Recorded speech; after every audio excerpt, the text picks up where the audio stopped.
ஒரு அண்மை செய்தி பார்க்கலாம்.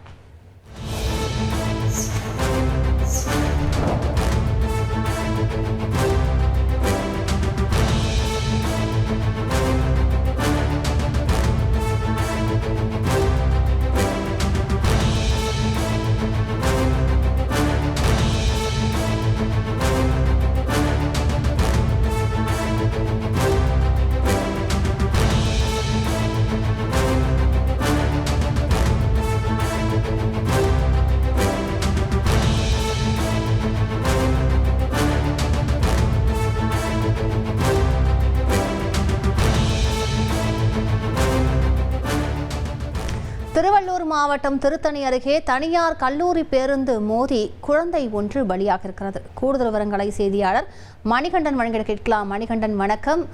குழந்தை ஆனா பெண்ணா, எப்படி இந்த விபத்து நிகழ்ந்தது? கூடுதல் விவரங்களை பதிவு. பிரைவேட் லிமிடெட் கம்பெனி ஆரம்பிக்கலாமா இல்ல பார்ட்னர்ஷிப்ல ஆரம்பிக்கலாமா? எது கன்ஃபியூஷன்? ஒரு எக்ஸ்பர்ட் கிட்ட பேசிடுவோம். எப்படி? பாஸ் வாலா பி தி பாஸ். பண்ணுங்க. வணக்கம். திருவள்ளூர் மாவட்டம் திருத்தணி அடுத்த மேலப்புடி கிராமத்தில் வசித்து வருபவர் மோகன். இவர் சென்னை ராஜீவ்காந்தி அரசு மருத்துவமனையில் கம்பவுண்டராக வேலை செய்து வருகிறார். இவருக்கு முதல் குழந்தை ஹரி, இரண்டாவது பெண் குழந்தை தீபிகா வீட்டின் முன்பு விளையாடி கொண்டிருந்த அப்போது பொழட்டூர்பேட்டையில் இருந்து தனியார் கல்லூரியில் இருந்து மாணவர்கள் ஏற்றி வந்த தனியார் கல்லூரி பேருந்து ஓட்டுநர் ரவி என்பவர் அதிவேகமாக பேருந்தை இயக்கி வந்தார். அப்போது வீட்டின் வெளியே குழந்தை விளையாடி கொண்டிருந்த போது தீபிகாவின் மீது மோதி சம்பவ இடத்திலே உயிரிழந்தனர். விபத்தை ஏற்படுத்திய கல்லூரி பேருந்து ஓட்டுநர் ரவியை பொதுமக்கள் தர்ம அடி கொடுத்து பொழட்டூர்பேட்டை போலீஸ் காவல் நிலையத்தில் ஒப்படைத்தனர்.